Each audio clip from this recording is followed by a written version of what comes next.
TV ड्रामों के नाम और कलाकार अनवर सोलंकी की लाजवाब अदाकारी ने 80 और 90 की दिहाई में देखने वालों को अपना गर्विता बना लिया था।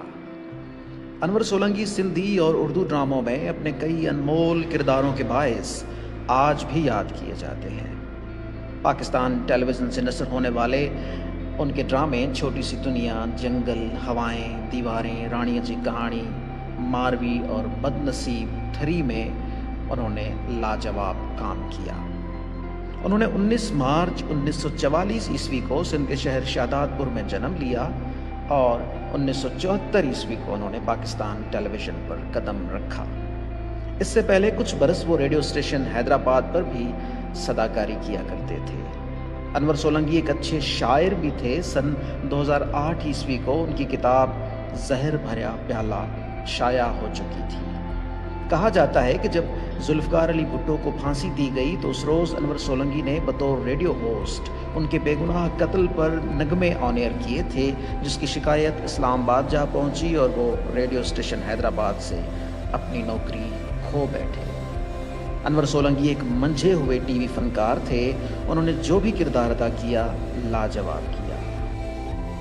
सभई लेखा लाहे आजो थी आया दिया फाइल फाड़े साहब जी टेबल ते फिटा करे जॾहिं मिल खां ॿाहिरि निकिरियासीं त पाण खे नौ बनो भाई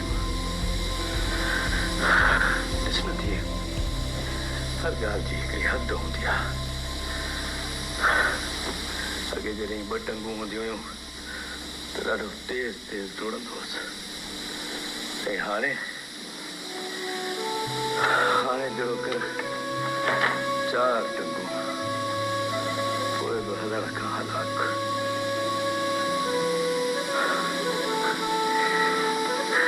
ड्रामों के अलावा उन्होंने 10 से ज़ायद फिल्मों में भी काम किया, जिनमें उनकी एक सिंधी फिल्म डिठो वींदो, उर्दू फिल्म ख्वाहिश और एक इंग्लिश स्टोरी सोल्ड अनबॉर्न भी शामिल हैं। सन 2010 ईस्वी में आपको प्राइड ऑफ परफॉर्मेंस से भी नवाजा गया। अनवर सोलंकी ने 3 अप्रैल 2008 ईस्वी को सिविल अस्पताल कराची के एक बेड पर जिंदगी को अलविदा कहा। एक लाजवाब और बड़े फनकार की मौत एक सरकारी अस्पताल में ही बनती है, क्योंकि ये मुल्क सियासतदानों, जागीरदारों और अशराफिया का मुल्क है। यहाँ सुख के साथ जीना और मरना उन्हीं का हक है। बहरहाल अनवर सोलंकी फ़न अदाकारी में एक ऐसे अहद का नाम है जो कि रहती दुनिया तक अपनी मुनफरिद काम की वजह से याद रखे जाएंगे।